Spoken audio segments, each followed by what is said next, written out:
మీ బహుజన 9 news. బోధించు, సమీకరించు, పోరాడు.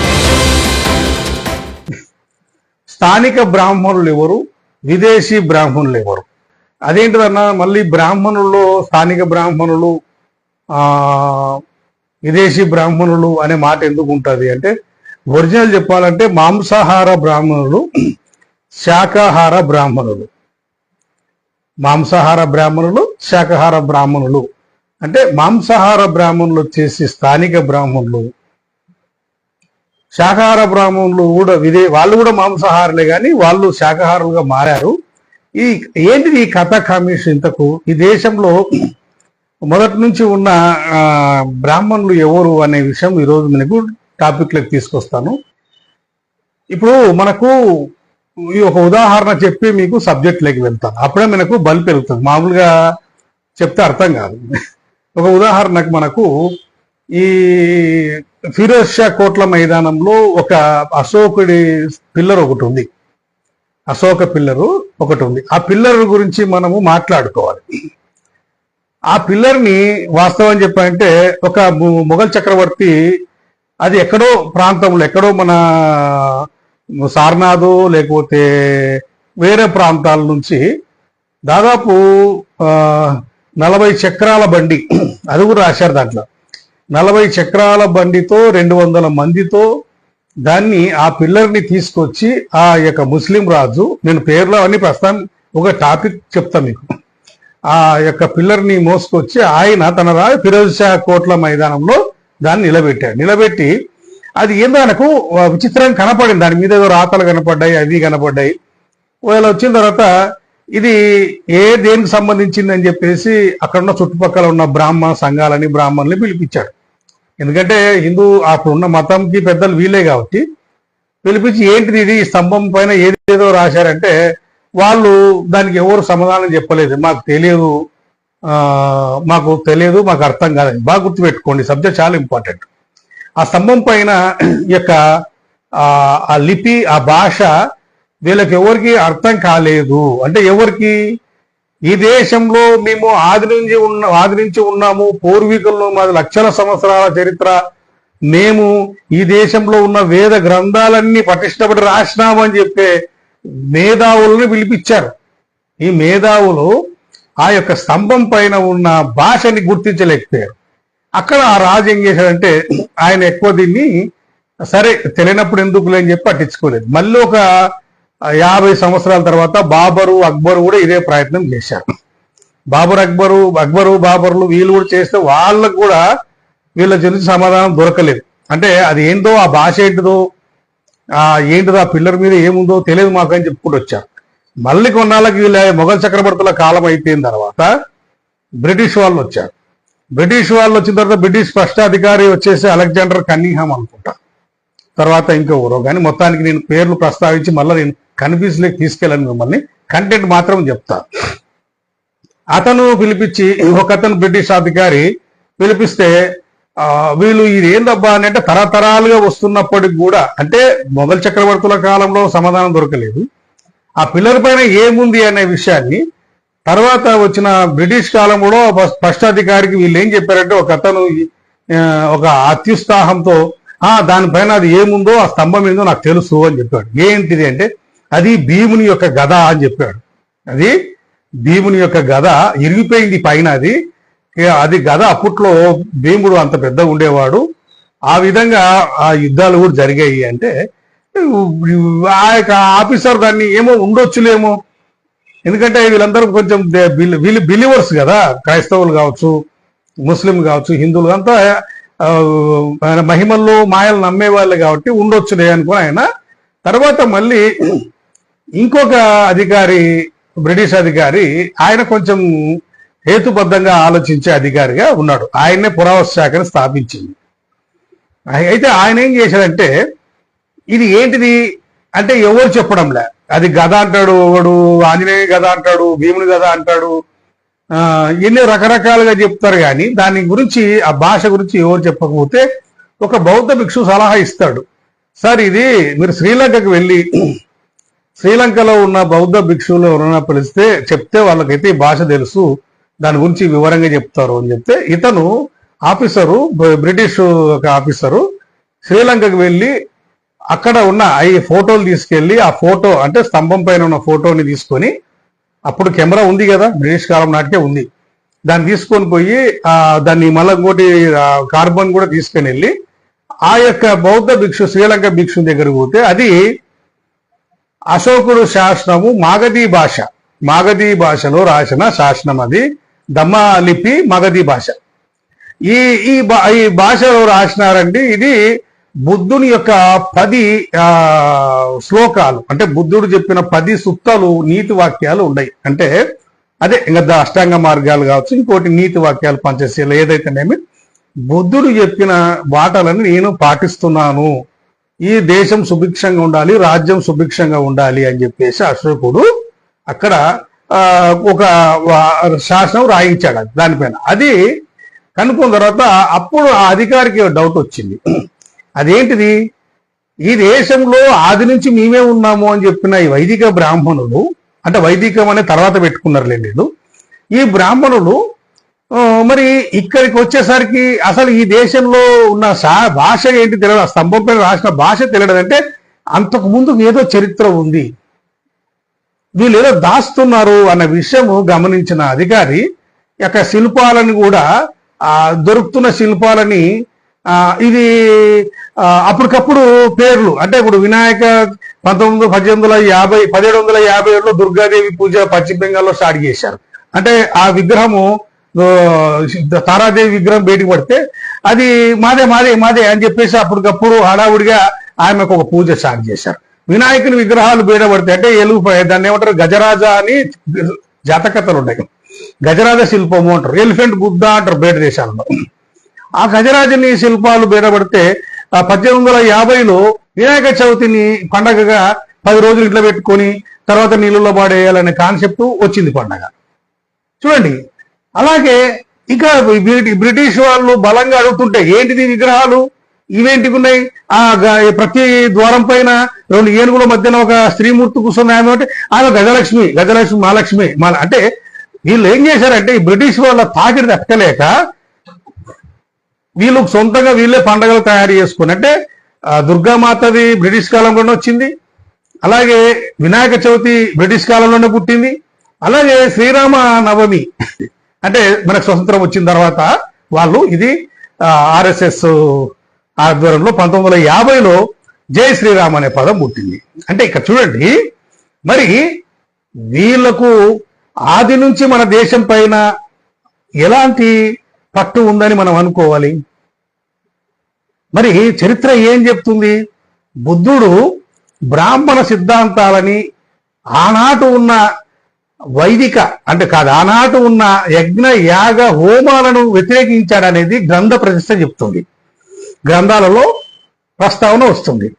మరి ఎవరు యాగాలని ఎవరి హోమాలని బుద్ధుడు వ్యతిరేకించాడు?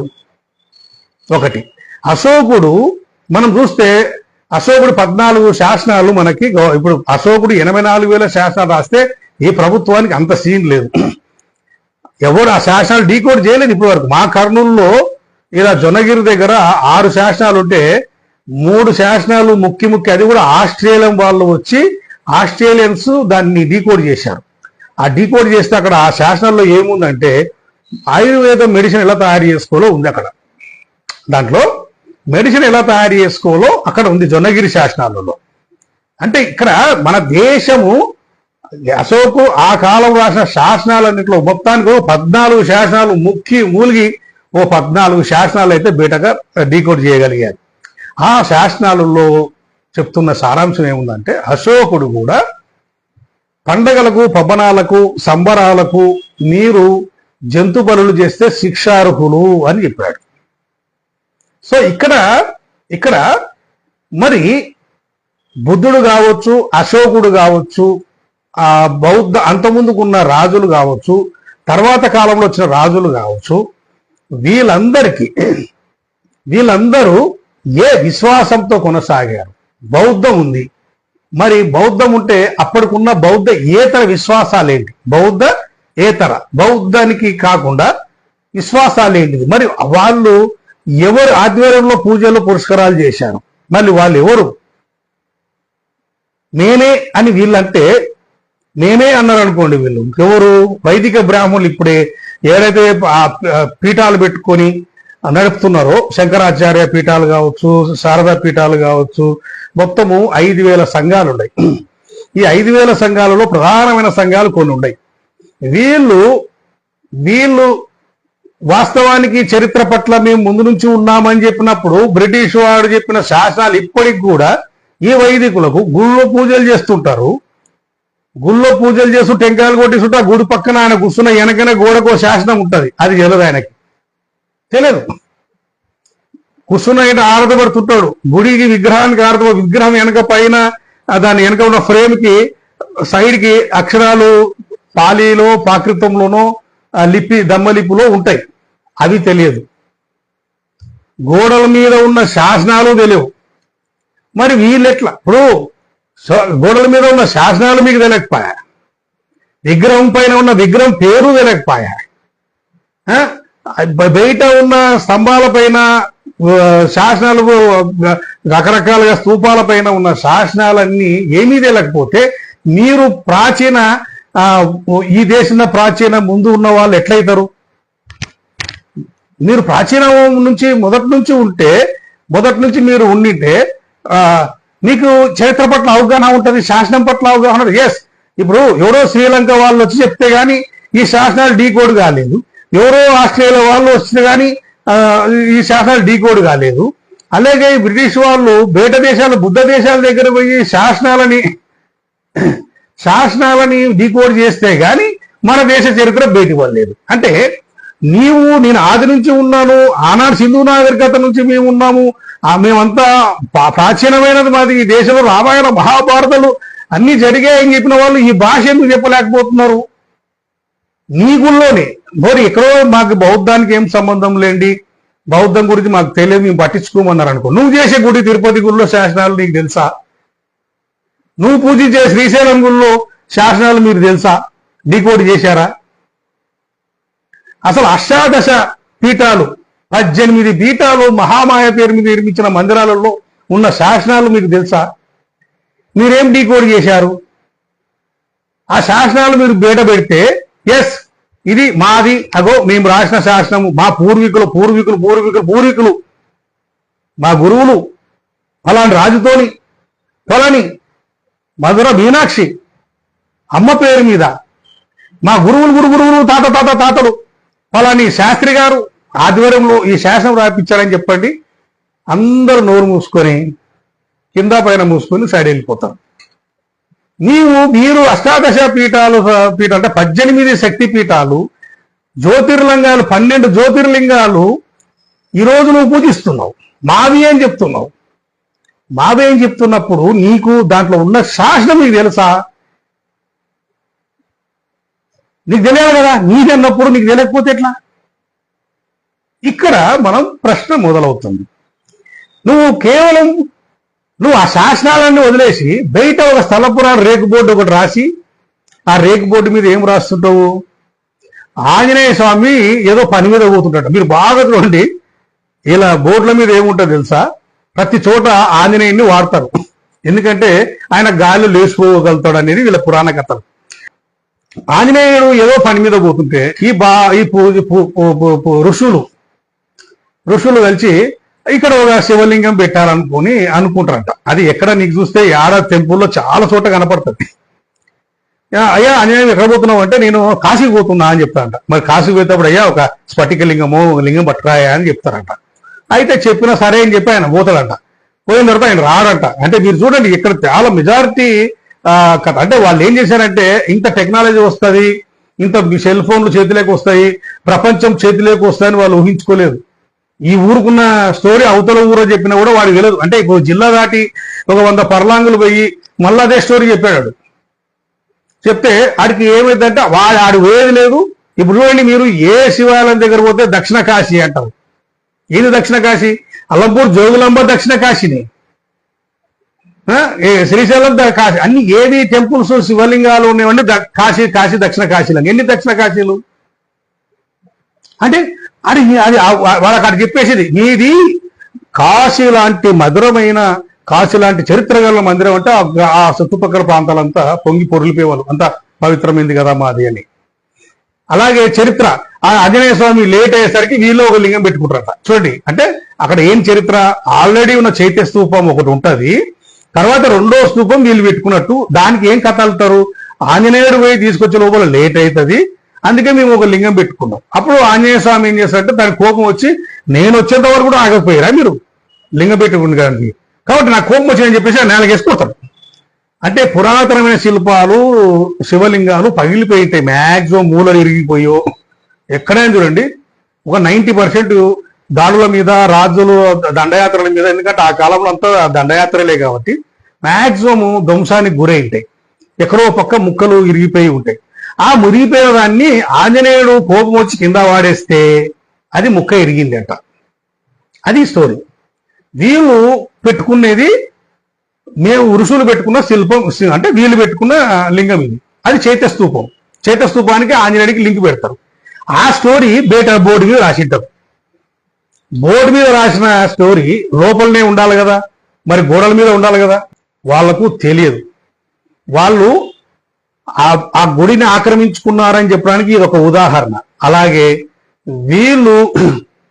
వీళ్ళు ఈ బౌద్ధం, ఈ మందిరాల పట్ల, ఆ మందిర నిర్మాణం పట్ల వాళ్ళకి ఎటువంటి అవగాహన లేదని చెప్పడానికి, అసలు ఈ దేశంలో ప్రాచీన భాషలు వాళ్ళకు తెలియవు అని చెప్పడానికి ఓ ఉదాహరణ. ఎందుకంటే ప్రతి మందిరంలో ఉన్న శాసనాలు మీరు ఇప్పుడు ఎక్కడైనా సరే మీరు పోయి వాళ్ళని బ్రాహ్మణులు అడగండి, వాళ్ళు అంత వేదాలు చదివింటారు, అంత ఉపనిషత్తులు చదివింటారు, చాలా ప్రావీణ్యులు ఏంటారు కదా. మరి వాళ్ళ మందిరంలో వాళ్ళ భాష తెలియదా? వాళ్ళ మందిరంలో ఏ భాష రాసిందో తెలియదా? ఏ భాష రాసిట్టే సంస్కృతం అయితే రాయలేదు, సంస్కృతం ఉండదు, పాలి ప్రాకృత భాషలు ఉంటాయి, భాష ఉంటుంది, లిపి దమ్మలిపి ఉంటుంది. మరి నీ మందిరంలో నీ భాష, నువ్వు వేదాలు ఉపనిషత్తులు చదివినోడివి, నీ గుళ్ళో, నీకున్న గర్భగుళ్ళో ఉన్న గోడలపైన ఉన్న జాతకథలు నీకు తెలియవా? ఏ శిల్పము ఎవరిదో తెలియదా? తెలియకుండానే నువ్వు గుడిలో ఫాలో అవుతున్నావా? అంటే ఇక్కడ ఏంటిది, అసలు నీకు సంబంధం లేదని చెప్పడానికి ఇది ఎగ్జాంపుల్ కాదా? సో ఇక్కడ ఇది మీకు అర్థమయ్యేటట్టు మీకు వివరించారు. నెక్స్ట్, అసలు మరి వీళ్ళు ఆ కాలంలో ఉన్న విశ్వాసాలు ఏంటి, వాళ్ళు ఎవరు ఇంతకు అనేది టాపిక్. ఇక్కడ చూస్తే మనం కొంచెం మళ్ళీ చాలా సందర్భాలు చెప్పుకుంటూ వచ్చాను, ఈరోజు కూడా మీకు చెప్తున్నా. సింధు నాగరికత అనేది అక్కడ పాకిస్తాను, గుజరాత్ మొదలుకొని పాకిస్తాను, ఆఫ్ఘనిస్తాను, ఆ ప్రాంతాల్లో, కొండల ప్రాంతాలలో సింధు నాగరికత వెలిసింది. అది ఎక్కడి నుంచి వచ్చింది? మెసపటోమియా నాగరికత నుంచి, అక్కడి నుంచి వచ్చే వాళ్ళు హైట్ ఉంటారు, తెల్లగా ఉంటారు సింధు నాగరికత వాసులు.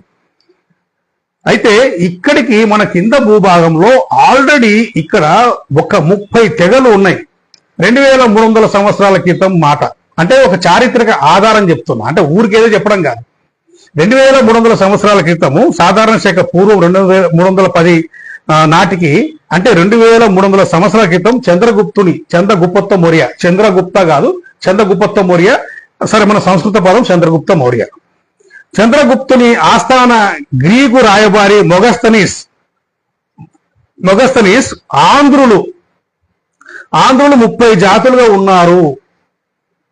మీకు ఆంధ్రులు అంటే ఎవరు కూడా చెప్తాను. ఆంధ్రులు 30 జాతులుగా ఉన్నారు.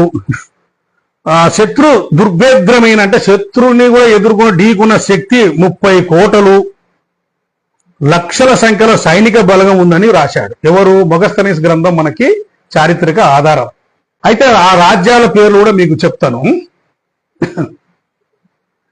ప్రతిష్టానపురం, సౌధన్యపురం, కోటిలింగాల, ధూళికట్ట, పెదబంకూరు, కొండాపూరు, ఫణిగిరి, గాజులబంద, వీరాపురం, సాతానికోట మా కర్నూలు, ఇక్కడ నుంచి మాకు కర్నూలు నుండి 30 కిలోమీటర్, 15-20 కిలోమీటర్ వస్తుంది అంతే సాతానికోట.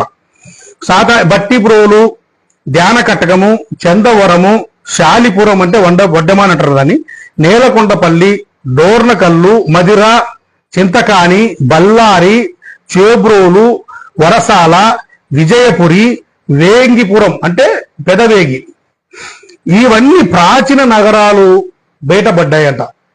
అంటే ఇక్కడ అవన్నీ ప్రాచీన నగరాలుగా మొదలగి ప్రాచీన నగర పురావస్తవకాల్లో బయటపడ్డాయి. ఇది ప్రాచీన నగరాలు మాత్రమే కాదు, ప్రసిద్ధ బౌద్ధ క్షేత్రాలు అనేది ఒక చారిత్రకమైన ఆధారం. అంటే ఇక్కడ మేమేమంటున్నా, ఇన్ని రాజ్యాలు ఉన్నాయి, ఈ రాజ్యాల్లో పరిపాలించిన తెగలు ఎవరు, జాతులు ఎవరో చెప్పి మీకు లోపలికి వెళ్తా. వీళ్ళ సాంప్రదాయం ఏంటి, వీళ్ళ కట్టుబాట్లు ఏంటిది, అసలు వీళ్ళకి వైదికులకు ఉన్న సంబంధం ఏంటిది, వైదికులు మేము మొదటి నుంచి ఉన్నామని చెప్పే వైదికులకి మేము వీళ్ళ చరిత్రలో ఎక్కడ కనపడుతులేరే, మరి వీళ్ళ చరిత్రలో మనం చూస్తే వీళ్ళెవరు వాళ్ళెవరు, మరి ఉన్న స్థానిక బ్రాహ్మణులు ఎవరు, విదేశీ బ్రాహ్మణులు ఎవరు అనేది మనకు తెలుస్తుంది.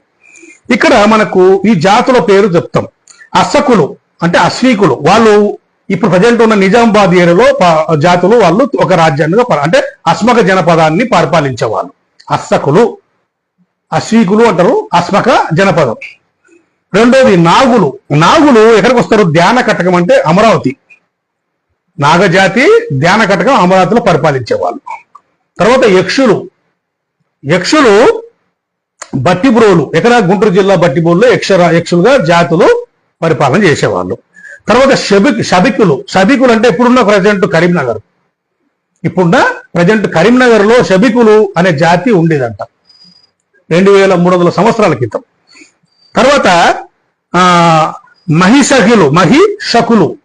మహిషకులు వచ్చేసి నల్గొండ, ప్రజెంట్ ఇప్పుడు నల్గొండ ప్రాంతంలో వాళ్ళు ఆ జాతి, అక్కడ వాళ్ళు రాజ్యాన్ని పరిపాలించుకుంటూ ఉన్నారు 2300 సంవత్సరాల క్రితం. అంటే ఇండికా గ్రంథం రాసింది మొగస్తనీస్ అయితే అప్పటికే ఆయన ఒక 100, 200, 300 సంవత్సరాల చరిత్రను తీసి రాసింటాడు. అంటే అప్పుడు ఉన్నది రాసిలేకుంటాడు, అప్పుడు ఉన్నది అంతకు ముందు ఉన్నది రాసింటాడు. అంటే జనపదాలు ఉన్న కాలంది మనకు చరిత్ర తెలుస్తుంది ఇక్కడ. తర్వాత సోమకులు అంటే వడ్డమాన్, గుంటూరు జిల్లా వడ్డమాన్.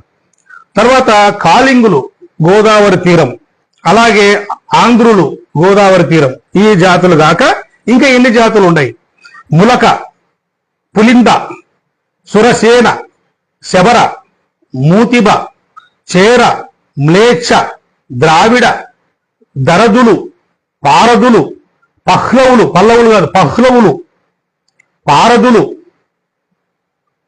పహ్లవులు, తెలుగులు, ఆరువర్ణ, పుండ్ర, గాంగ, గుహ, యదు, భోజ, ఇక్షు, చేది, శబ, చోళ. ఈ చేది కళింగ రాజ్యానికి వస్తుంది. యక్షు వచ్చేసి యక్ష వంశం, మనం తర్వాత ఇక్ష్వాకులు అయ్యారు, అంటే ఇక్ష్వాకులు అయ్యారు. చేది కాళింగ ఒరిస్సా రాష్ట్రాన్ని పరిపాలించిన కాళింగులు అవుతారు. అలాగే చోళ తమిళనాడు, ఇక్కడున్న చోళులే తర్వాత తమిళనాడు ప్రాంతాన్ని, దక్షిణ భారతదేశాన్ని పరిపాలించిన చోళులు అవుతారు.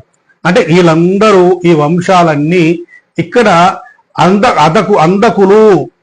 అందకులు అనే మాట ఎందుకు వచ్చిందనేది మీకు తర్వాత చెప్తాను. సో ఇది ఇన్ని రాజ్యాలు బిఫోర్ కామన్ ఎరా 3వ శతాబ్దంలో, అంటే దాదాపు 2300 శతాబ్దంలో చంద్రగుప్త మౌర్య దగ్గర రాయబారిగా పనిచేసిన మొగస్తనీస్ రాసిన గ్రంథం. ఇది చారిత్రక ఆధారం, దీన్ని ఎక్కడైనా లీగల్ గా ఎక్కడైనా ఉపయోగించుకోవచ్చు ఇది. సో ఇన్ని జాతులు ఉన్నాయి. మరి ఈ జాతులు అంతకు ముందు పూర్వం ఈ జాతులన్నీ ఎక్కడ ఉంటే దక్షిణ భారతదేశానికి సంబంధించిన జాతులు. ఇలా సింధు నాగరికత పైన నుంచి కిందికి వచ్చేసరికి ఇక్కడ ఇప్పుడు ప్రజెంట్ 22,330 జాతులు ఉంటాయి. అప్పుడు ఒక 10 జాతులు ఉంటాయి. అంటే తర్వాత కాలక్రమంలో జాతులు పెరిగిండొచ్చు. ఒక 10 జాతులు మనకి కనపడతాయి. ఈ 10 జాతుల్లో నాగులు, యక్షులు, కాళింగులు, ద్రావిడులు అనేది ముఖ్యంగా 4 జాతులు కనపడతాయి. ఈ 4 మన దక్షిణ భారతదేశంలో ఈకున్న భూభాగంలో అక్కడక్కడ చిన్న చిన్న తెగలుగా నివసించుకుంటూ మైదాన భూముల్లో పంటలు సాగు చేసుకుంటున్న క్రమంలో సింధు నాగరికత నుంచి వాళ్ళు అక్కడ కొండ ప్రాంతాల్లో కొండలు విరిగిపడి భూకంపాలు వచ్చినా, వరదలు వచ్చినా, సరిగ్గా ముఖ్యంగా వాళ్ళకి వనమూలికలు ఏమంటారు దాన్ని, సుగంధ ద్రవ్యాలు, జ్వరం వచ్చిన కషాయం కావచ్చు, మెడిసిన్ సంబంధించిన వనమూలికలు దొరికేటు కాదు. ఇక్కడ దొరుకుతున్నాయని తెలిసి వాళ్ళు ఇక్కడికి వచ్చారు. కింది భాగంలో సమశీతోష్ణ స్థితి ఉంటుంది. ఇక్కడ పైన ఉష్ణోగ్రతలు -సెంటీగ్రేడ్ లో ఉంటాయి.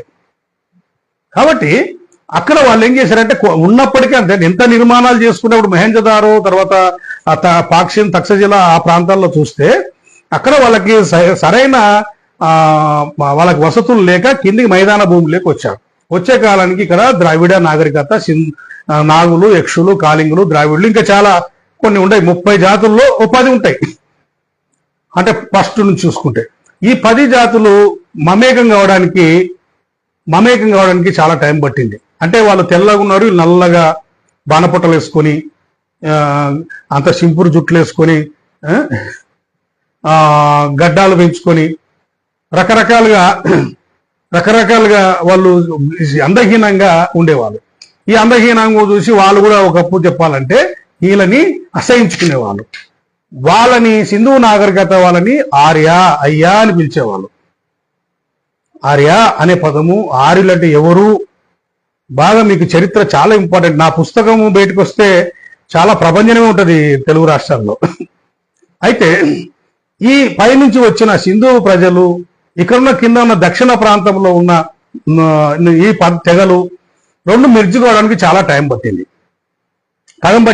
ఒక విధంగా చెప్పాలంటే పైనుంచి వచ్చిన ఆర్యులు దాడి చేసి మన దేశాన్ని ఆక్రమించుకున్నారు అని చెప్పే ఏదైతే ఉందో అది వాస్తవమే. కానీ ఏ ఆర్యులు సింధు నాగరికతలో ఉండే వాళ్ళే ఆర్యులు, సింధు నాగరికతలే ఆర్యులు. సింధు నాగరికత వాళ్ళే ఇక్కడ కిందికి వచ్చి మన భూభాగంలోకి వాళ్ళు మన గ్రామాల పక్కన గ్రామాలు నిర్మించుకున్నారు. అప్పుడున్న గ్రామాల పక్కన మన గ్రామాల పక్కన వేరే వాళ్ళు గ్రామాలు సాగు చేసుకుంటే గొడవలు జరిగాయి. తర్వాత అయితే అక్కడ ఈ రెండు నాగరికతల మధ్యన పుట్టిందే ఒక జ్ఞానవంతమైన మార్గం బౌద్ధం. ఇక్కడ ఈ గొడవలని అదుపు చేస్తూ అలాగే ఇక్కడ ఉన్న ఆ సింధు కల్చర్లో ఈ యొక్క దక్షిణ భారతదేశ కల్చర్లో ఉన్న మూల విశ్వాసాలు, జంతు బలులని, అంటే చాలా ఆ కాలం ఎలా ఉండదంటే మనిషి ఎట్లా కూర్చాడండి, వాడు కోతి నుంచో లేకుంటే వాడు ఒక భయంకరమైన మనిషి తినుకుంటూ వచ్చాడు కదా. ఏది పడితే ఇది తీపి అని తెలుసుకోవడానికి వాడు ఎన్నో కాలం పట్టింది, ఇది కారము అని తెలుసుకోవడానికి ఎన్నో ఏళ్ళు పట్టింది, ఇది విషము అని తెలుసుకుని ఎంతమంది చచ్చిపోతున్నారో ఆ విషయం అని తెచ్చేయడానికి, పాము గరిస్తే చచ్చిపోతారనే విషయానికి ఎన్నో మంది పాములు గారి చచ్చిపోతారు కానీ అదే పాము గరిస్తే ఇది చచ్చిపోతారా దాని జోలు పోగుడురా అని తెలుసుకోవడానికి ఎంతో మంది ప్రాణాలు బలి చేస్తే కానీ ఆ పాము గురించి విష సర్పాల గురించి తెలియదు. అంటే అంత వాడు క్రూరంగా జంతువులతోని పోరాడి, పాములతో పోరాడి, పుట్రతో వాడు పోరాడి జ్ఞానవంతుడు అయిన సమయానికి అప్పుడు అక్కడ ఉన్న సిద్ధాంతాలు ఎలా ఉండేవంటే సంబరం వచ్చినా తాగేవాళ్ళు. ఏంటి తాగుడు, మత్తు, నాటుసారా తయారు చేసుకోవడము, అప్పుడు లోకల్ మేడ్ బ్రాండ్ విస్కీలు అవి. అలాగే ఏదొచ్చినా జంతు బలులు చాలా ఇంపార్టెంట్గా చేసేవాళ్ళు. అంటే వాళ్ళ ఊరికి ఏదైనా వర్షాలు రాకపోతే, ఒక సంవత్సరం అంతా వర్షాలు పడకపోతే అప్పట్లో ఫస్ట్లో నరబలులు ఇచ్చేవాళ్ళు. మీరు కొన్ని చోట్ల మీకు శిల్పాలు చూపిస్తా. ఒక పెద్ద ఎదురు బొంగుకి పాతి పైన తాడు కట్టి మెడకు తాడు కట్టుకొని ఒక మనిషి వచ్చి తల నరికేవాడు. కొంతమంది వాళ్ళంతా వాళ్ళు గొంతు కోసుకున్నారు. మీకు యుగానికి ఒకటి సినిమాలో చూపిస్తారు. నేను సినిమా ఎగ్జాంపుల్ చెప్తున్నా మీకు అర్థమవుతట్టు. అంటే ఊరి శాంతి కోసం నరబలులు చేసుకునేవాళ్ళు. అలాంటి కల్చర్ నుంచి మెల్లిగా జంతు బలులు చేయడం మొదలుపెట్టారు. సంబరం వచ్చిన ఏ పండగ అంటే సంవత్సరానికి ఒకసారి దేవర్లు, ఉరుసులు, దేవర్లు, జాతరలు అంటారు. ఇప్పటికి కూడా మన పల్లెలలో ఊర్లో దేవర దున్నపోతులాగా ఉన్న అంటారు. దేవర దున్నపోతుని వదులుతారు. 4-5 దున్నపోతుల్ని వదిలేసి ఊరంతా కలిసి పెంచుతారు. దాన్ని ఎందుకు పెంచుతారంటే సంవత్సరంకి ఓనాడు దాన్ని బలిస్తారు. అంటే దాన్ని కట్టి దాని ప్రాణం పోకపోయినా కూడా ఆ కత్తులు పదునైతే ఒక దెబ్బకు చచ్చిపోతుంది. ముద్దు కత్తి దొరికింది అనుకో వాడు కొట్టి చంపుతాడు. అంటే ఈ వైల్డ్ అంటే ఒక గ్రామ శాంతి కోసం జంతు బలులు చేయడం. అలాగే ఆట విడుపులు, జల్లి కట్టు ఆట మనం చూసాం. దానికి ఇంత కారం ముద్ద దాని ముడిలో తూర్చి అది అలపటించిపోతుంటది. ఎద్దు మంట తట్టకలాగా ఏదొస్తుంది ఎట్టే పొడుస్తుంటుంది. దానికి కోపం తెప్పించి దాని మీద వీళ్ళు మనుషులు పోయి దాన్ని మదాన్ని అంచాలా, దాన్ని కంట్రోల్ చేయాలా, వాడే బలమైన వాడు.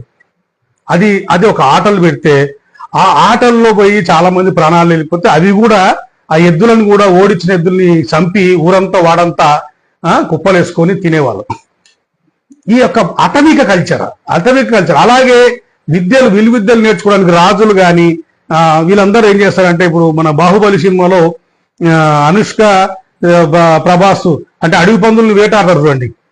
పోయి అడవి పందులు ఏం పాపం చేసాయి, వీళ్ళు కేవలం ఒక నేర్చుకోవడానికి విలువిద్యలు నేర్చుకోవడానికి ఆ యొక్క జంతువులు చంపడం.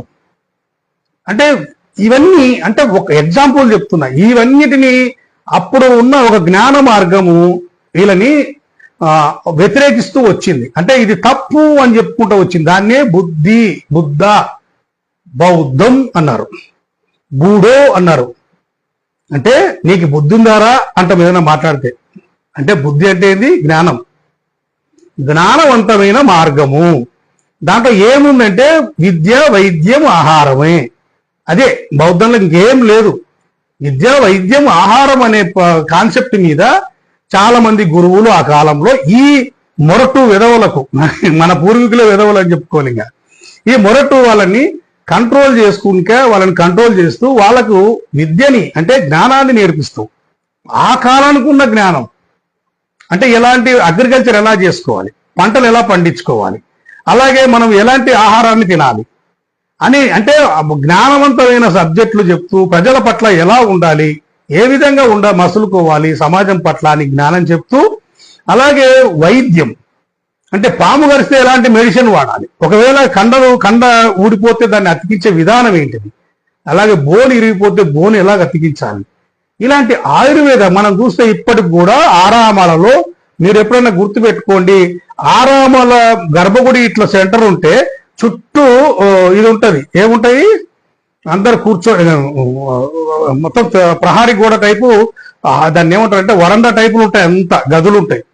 దాని ముందర చూస్తే గుంటలు, ఇంతింత గుంటలు ఇట్లా రేమినేటివి అంటే ఏమంటారు రాళ్లతోని రుబ్బి రుబ్బి రుబ్బి రుబ్బి గుంతలు పడి ఉంటాయి. మీరు గమనించండి బాగా, ప్రతి చోట అవన్నీ ఒకప్పుడు ప్రయోగశాలలు. ఒకప్పుడు వాళ్ళు యొక్క అది వజ్రయాన మందిరాలు ఇప్పుడు మనం చూపించేది.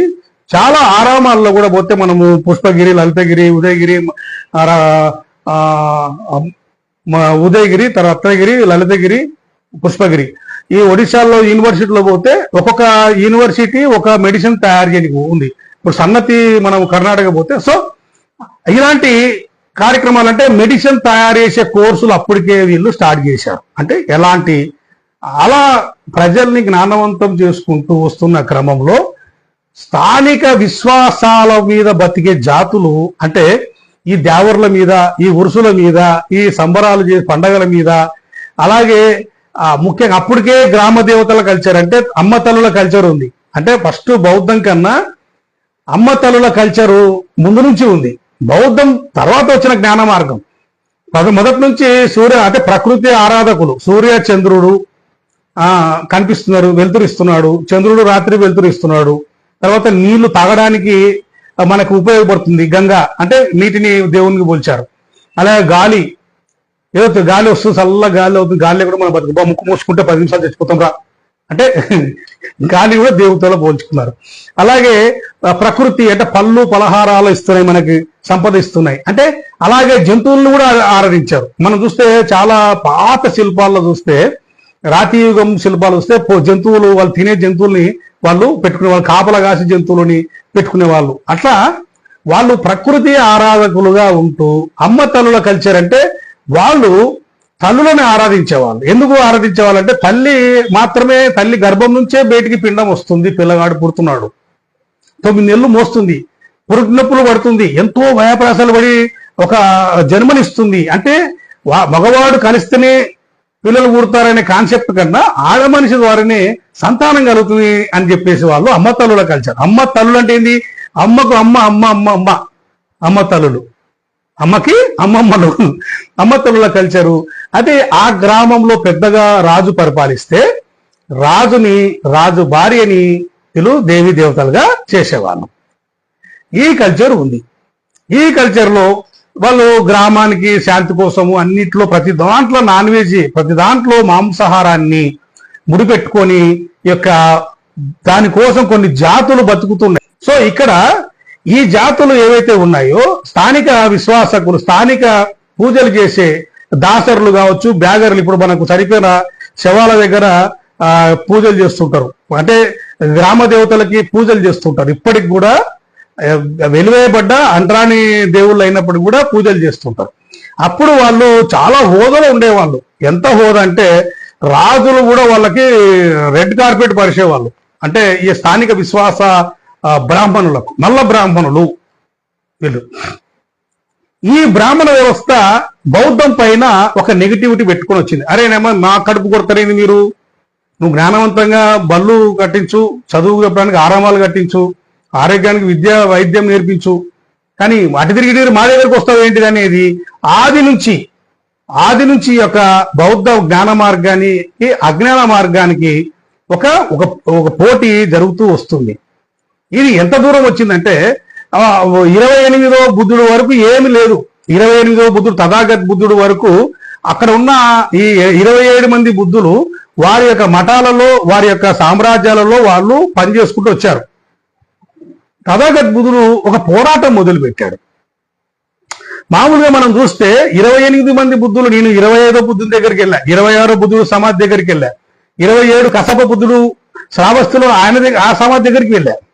వాళ్ళు ఎంతసేపు ఉన్నా ఒక సామ్రాజ్యం.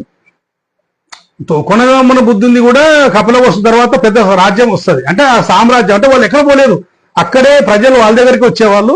వాళ్ళు ఆ చుట్టుపక్కల దగ్గర మహేబీ 50-100 కిలోమీటర్ దూరంలో వాళ్ళు ఈ యొక్క ట్రీట్మెంట్ కావచ్చు ఇవన్నీ చెప్పేవాళ్ళు.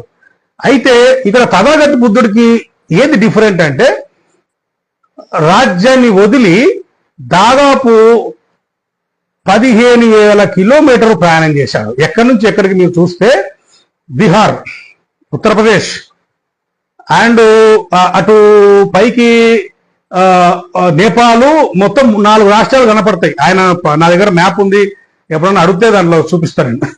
అయితే ఈయన మొత్తం తిరిగి ఏం చేశాడంటే వాడవాడలకు తిరిగి ఇది తప్పు అని చెప్పాడు. అంటే ప్రజల్లోకి వెళ్ళాడు బుద్ధుడు. తథాగత బుద్ధుడు ఎవరు? సుఖితి. మీకు సుఖితి యువరాజు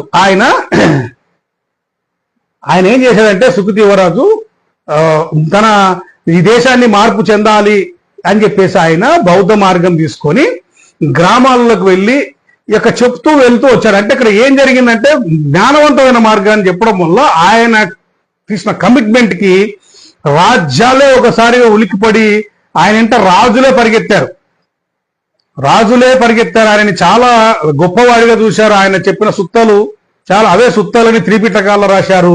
త్రిపిటకాల నుంచి జాతకథలు పుట్టాయి. అప్పుడు బుద్ధుడు చెప్పిన నీతి వాక్యాన్ని, అంటే దుఃఖ నివారణ అంటే ఒక చెప్తున్నా మీకు, దుఃఖము నువ్వు నివారించగలిగితేనే నువ్వు జీవితంలో నువ్వు పైకి రాగలుగుతావు అన్నాడు. అంటే దుఃఖ నివారణ అంటే ఏంటిది? దుఃఖం అంటే ఏంటిది? కష్టం, సమస్య, అప్పు, ఏది కావచ్చు, నొప్పి, ఇవన్నీ దుఃఖం.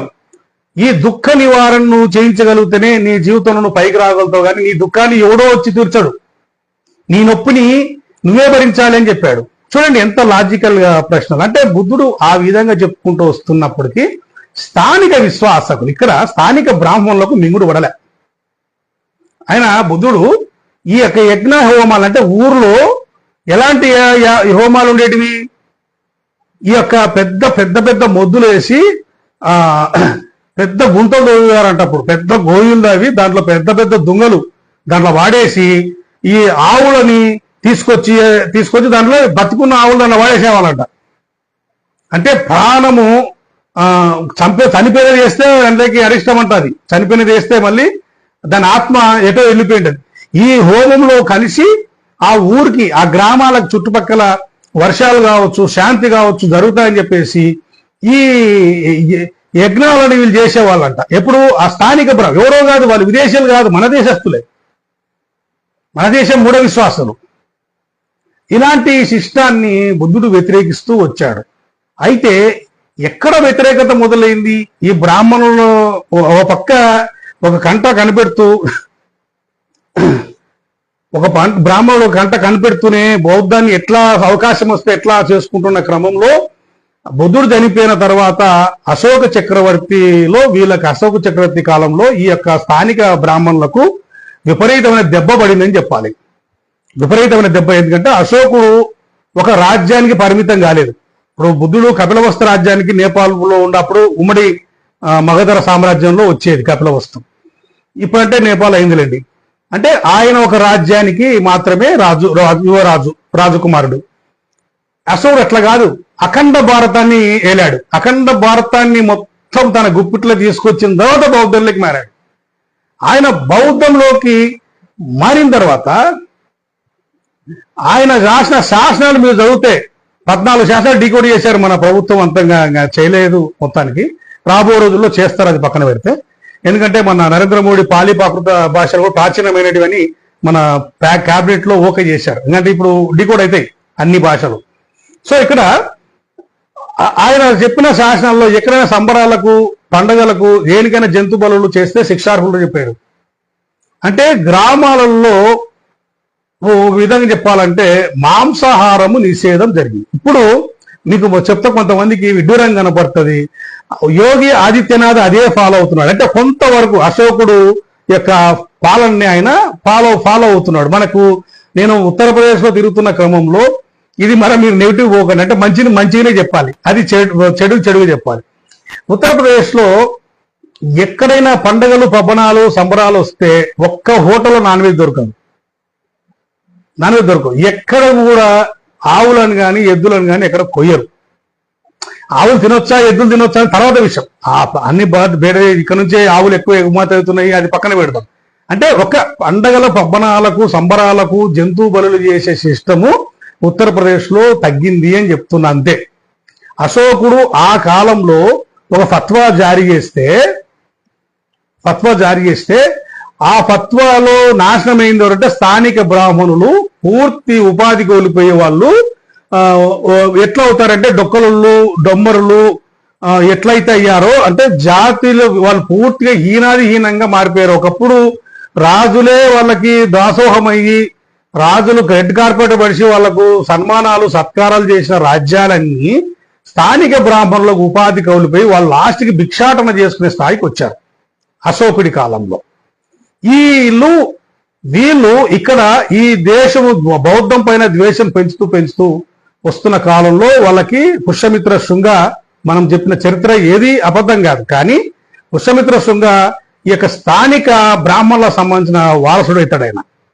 ఆయన బౌద్ధంలో ఉన్నవాడైనప్పటికీ ఆయన మళ్ళీ రియలైజ్ అయిపోయి, మనకు శాసనాలు కూడా ఉన్నాయి, పుష్యమిత్ర శృంగ కూడా రాజ్యకాంక్షలో భాగంగా డిస్టర్బ్ చేశాడు, కానీ హమేష ఆయన డిస్టర్బ్ చేసింది ఏం లేదు. అయితే ఆయన కూడా మన శాంతి స్తూపాన్ని పునర్నిర్మించాడు. పుష్యమిత్ర శృంగ కొడుకు అగ్నిమిత్ర కూడా ఆ శాంతి స్తూపాన్ని మళ్ళీ రీకన్స్ట్రక్షన్ చేశాడు. ఇవన్నీ శాసనాలే ఉన్నాయి. అయితే ఇక్కడ ఏంటిది విషయం అంటే, వీళ్ళకి అవకాశాలు, అంటే వీళ్ళ మాటలు స్థానిక బ్రాహ్మణులు అవకాశం కోసం చూస్తూ వస్తున్నారు. వీళ్ళ ప్రస్తావన శాసనాల్లో కూడా ఉంది. అంటే వీళ్ళని పాషండులు అని ప్రస్తావించాడు అశోకుడు. పాషండ సిస్టమ్ మనకి ఉండదు అని చెప్పేసి చెప్పుకుంటూ వచ్చాడు. ఇక్కడ ఎక్కడ కానీ వైదిక బ్రాహ్మణులు, హైందవులు, వైష్ణవులు, ఆ తర్వాత శైవులు, ఈ అన్ని ఎక్కడ లేవు. అసలు ఈ సిస్టమ్ లేదు ఆ కాలంలో. అందుకే చెప్తున్నా. అంటే మీకు మొదట ఏం చెప్పాను, బ్రిటిష్ వారు తీసుకొచ్చి ఒక ఫిరోజ్ షా కోట్ల మైదానంలో స్తంభాన్ని తీసుకొచ్చి చదవడం అంటే ఒక్కరు చదవలేదు. మరి ఈ దేశంలో ఆది నుంచి మేము ఉన్నాము, ప్రాచీన నుంచి ఉన్నామని చెప్పిన వాళ్ళు మరి చదివాలి కదా. అలాగే ఇప్పుడు వాళ్ళ గుళ్ళలో పూజలు చేస్తున్నారు, గుళ్ళల్లో ఉన్న శాసనాలు వాళ్ళు లేవు.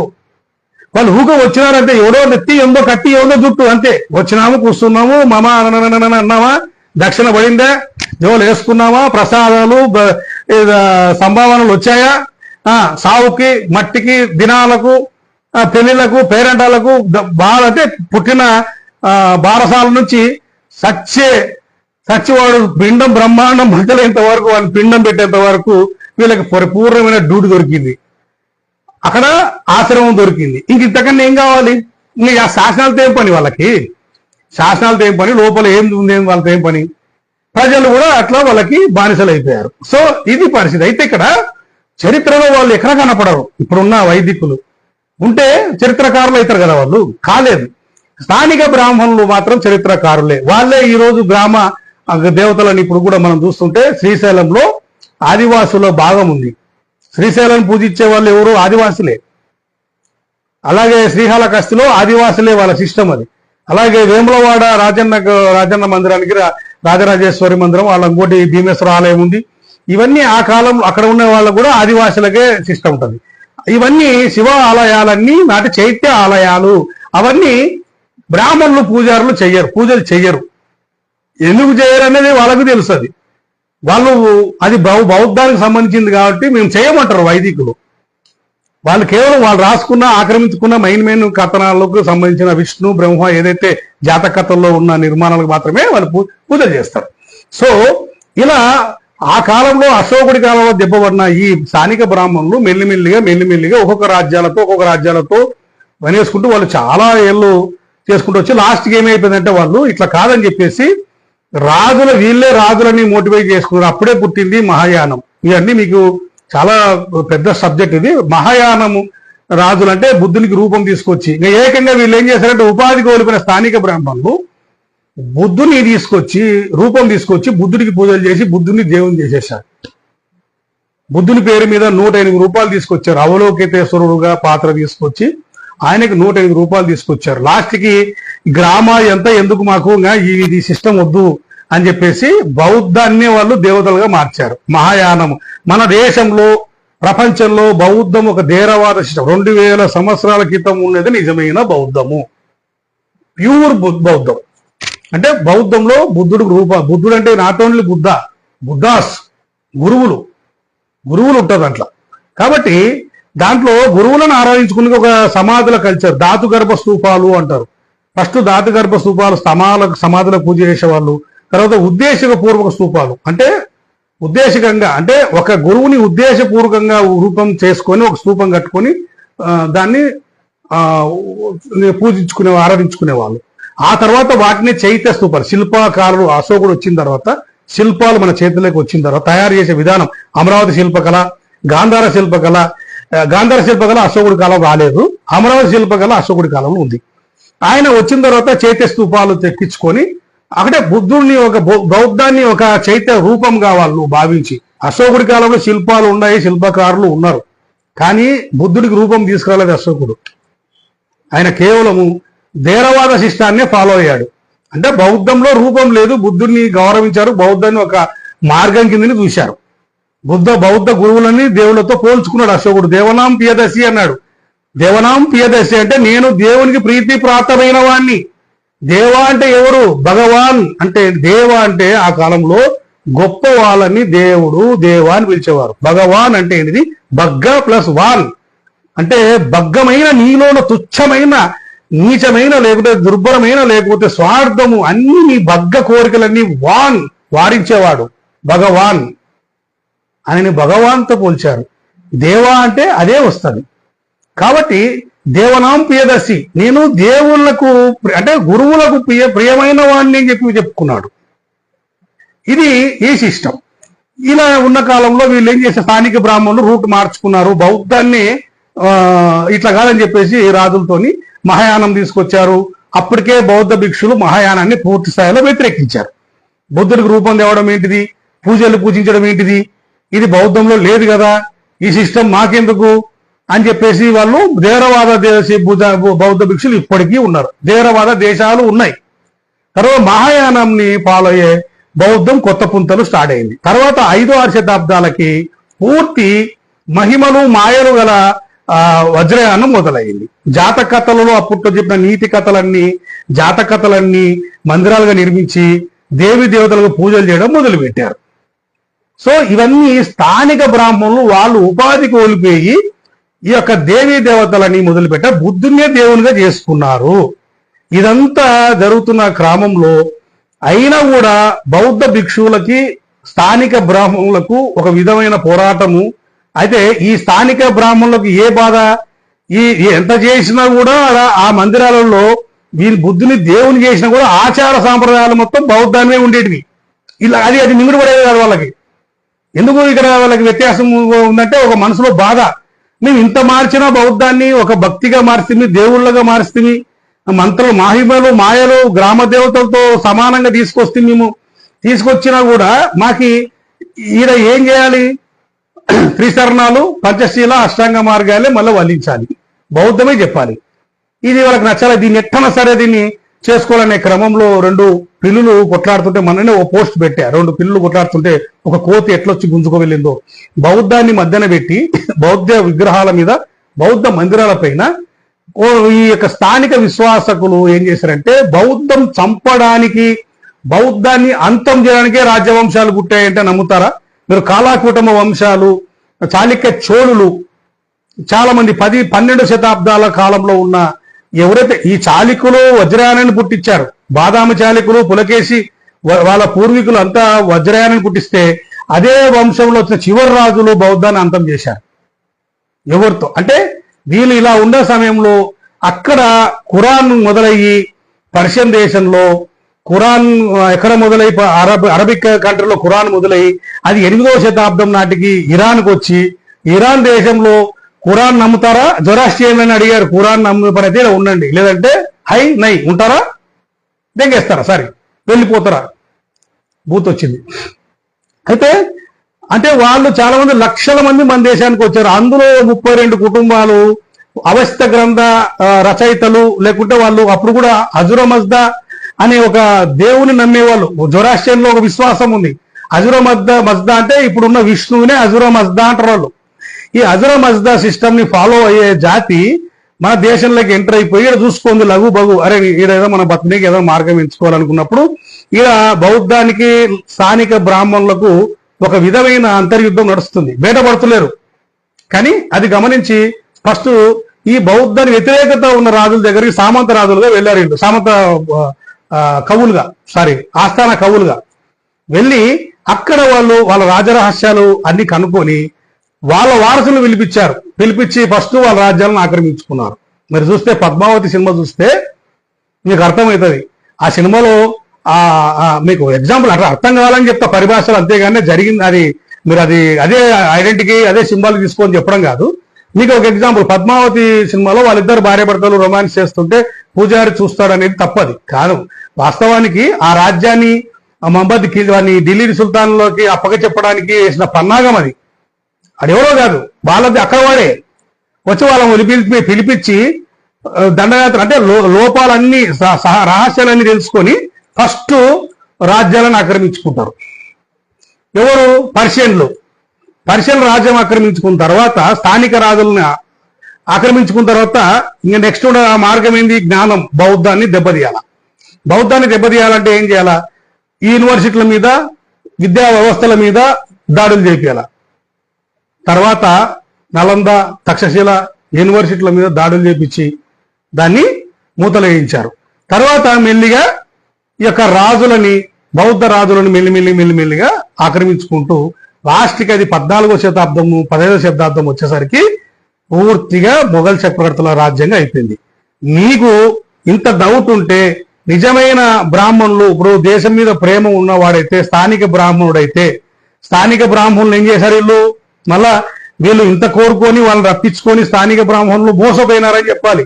వీళ్ళు లాస్ట్కి అంటరాని వాళ్ళే చేసి పారేశారు. ఎవరిని?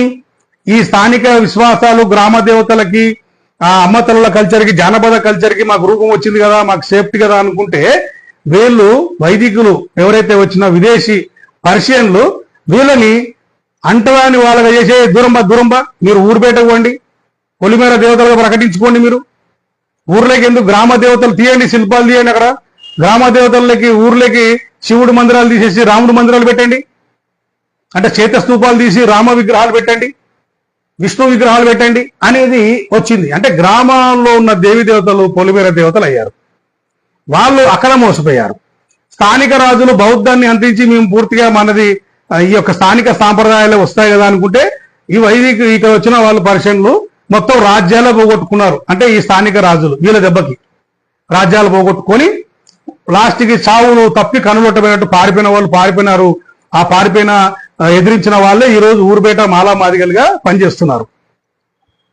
వ్యతిరేకించిన వాళ్ళ రాజులందరినీ ఆక్రమించుకొని వాళ్ళని గ్రామాల్లో ఊరుబేట, రాజ్యాల్లో ఊరుబేట వేశారు.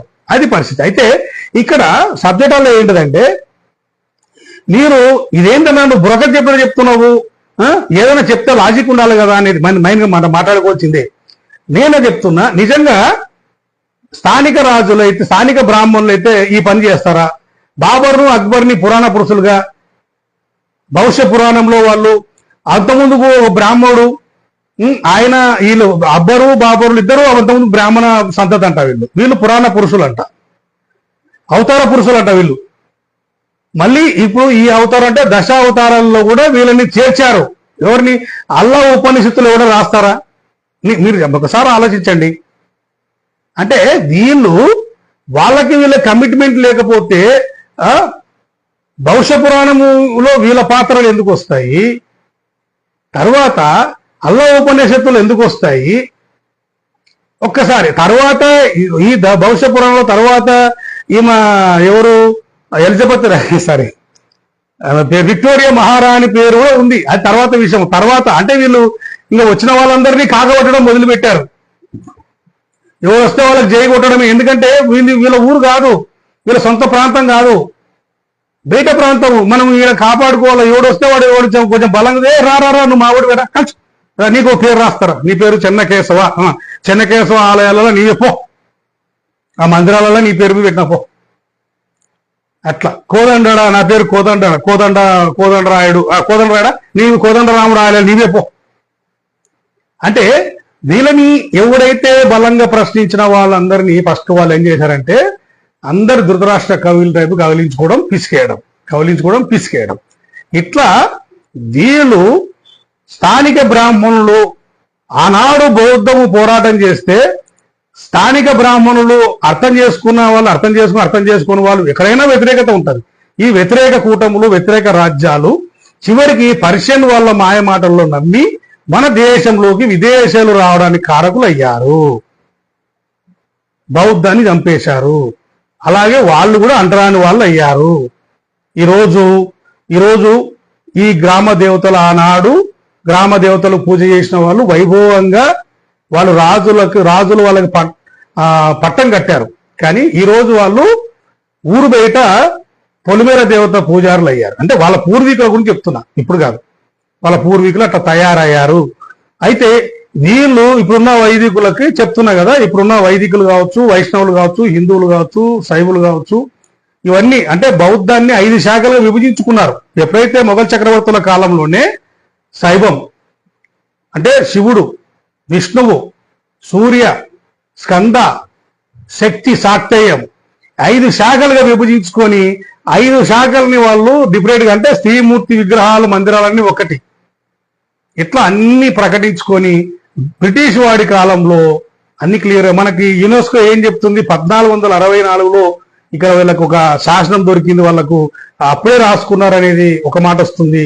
ఒకవేళ పూర్తి స్థాయిలో మనం లోతుకి వెళ్తే 10వ శతాబ్దంలో దేవనాగరి లిపి నుండి వీళ్ళు సంస్కృత భాషను రాసుకోని అంటే వీళ్ళ పోరాటం అంతా ఎక్కడుందంటే 9-10 శతాబ్దాలు అంటే 8వ శతాబ్దంలో పర్షియన్లో ఖురాను అంటే అరబిక్లో 7వ శతాబ్దంలో ఖురాన్ వస్తే ఇరాన్కి వచ్చేసరికి 100 ఏళ్ళు పట్టింది.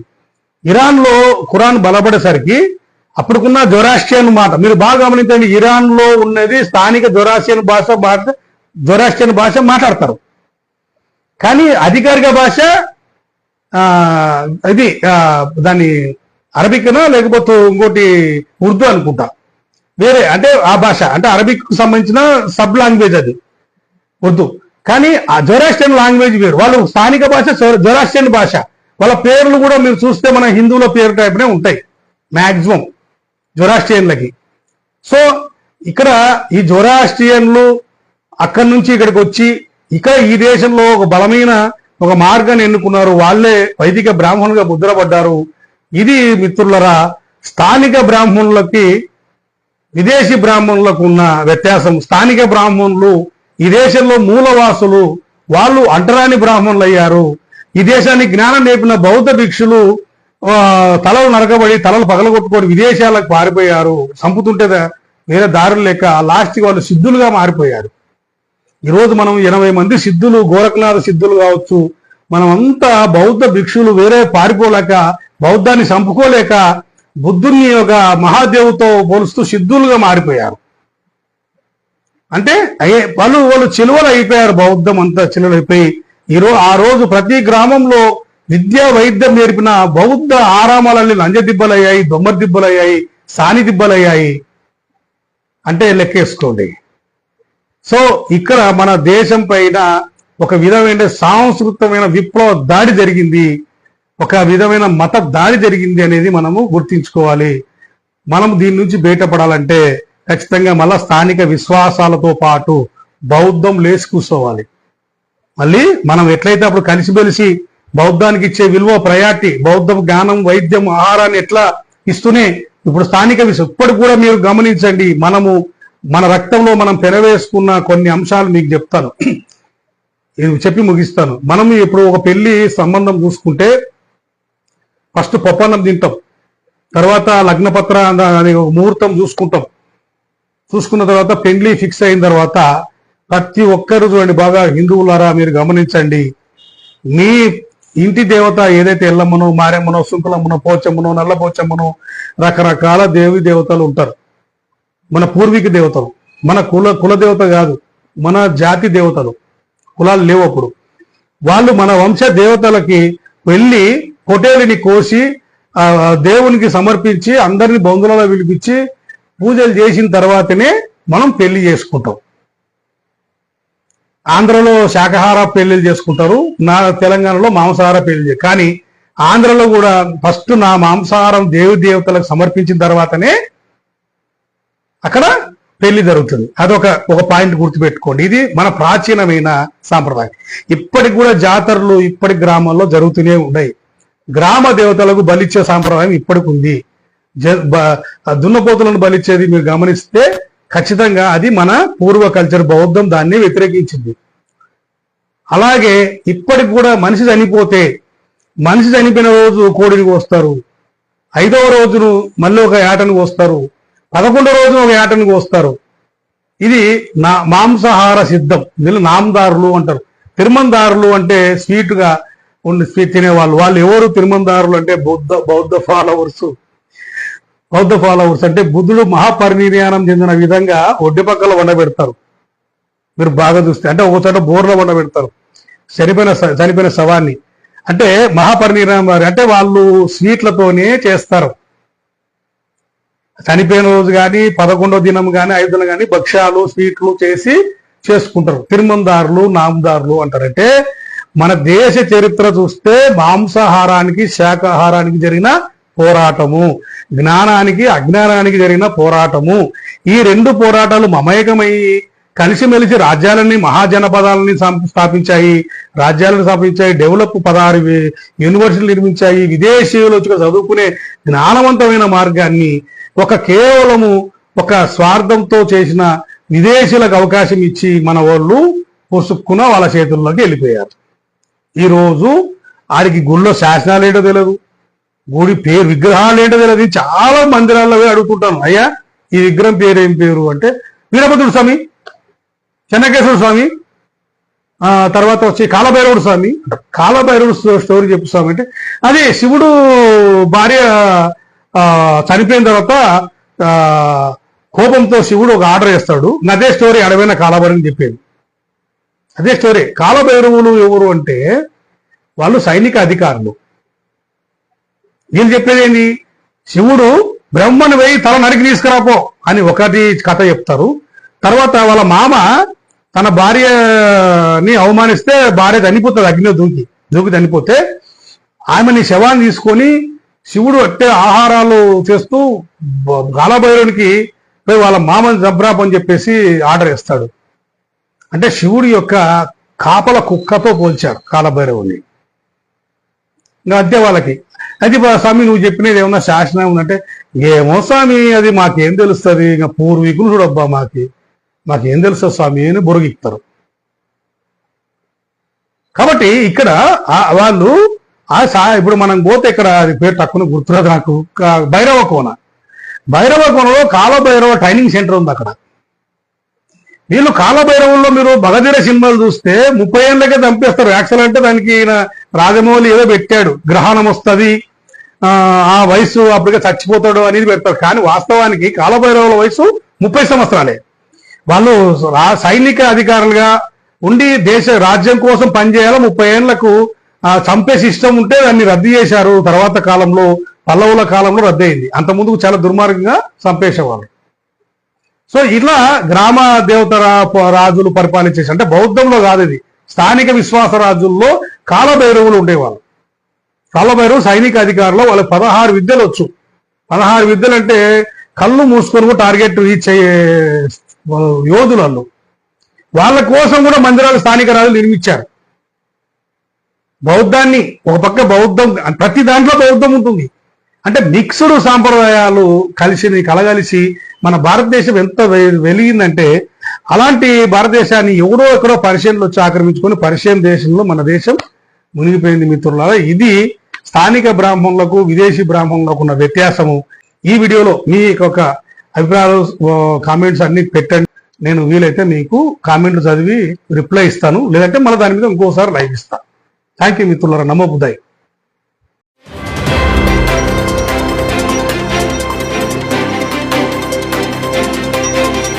బహుజనుల గుండె చప్పుడు మీ బహుజన 9 న్యూస్.